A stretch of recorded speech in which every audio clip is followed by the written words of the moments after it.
Last year, the World Bank, together with the Africa Development Forum series, undertook a research project to track the progress of education systems in sub-Saharan African countries, including Uganda.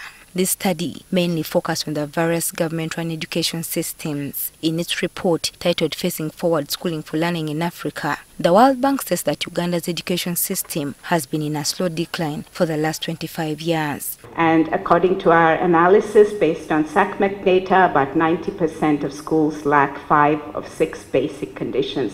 And we argue for a minimum package in order to improve equity.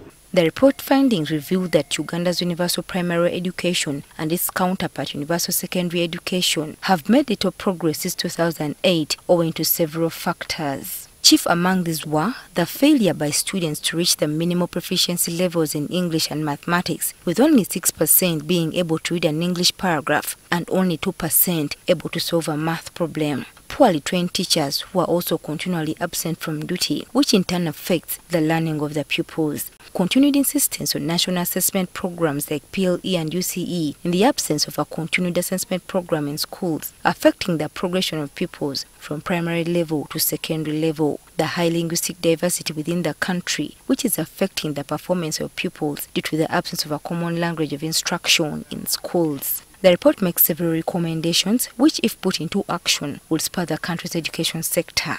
These include government to take charge of the country's education sector instead of leaving it to donor countries and civil society. Improve on the quality of teachers deployed in government schools through continuous assessment and monitoring. Abolish national assessment programs like primary leaving examinations and Uganda Certificate of Education in favor of continuous assessment of students as a way of improving on the progression to secondary from primary level. While launching this report, Education Minister Janet Kataha Museveni revealed that they are aware of these challenges and are working towards resolving them. I thought this report was really spot on because it brought out problems we know, but now they are put together and they're in black and white. Certainly, they'll help us to find some solutions.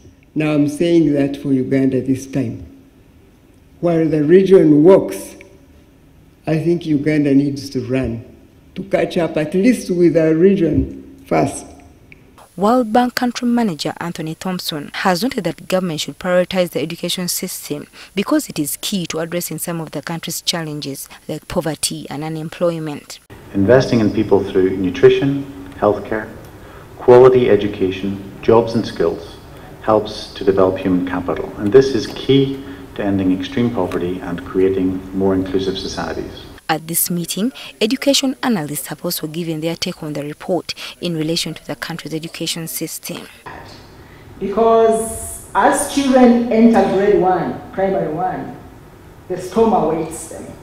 And it has been summarized in 4 issues: the overcrowded classes, the few reading materials, teachers with limited skills, instruction in a language that is not familiar to them.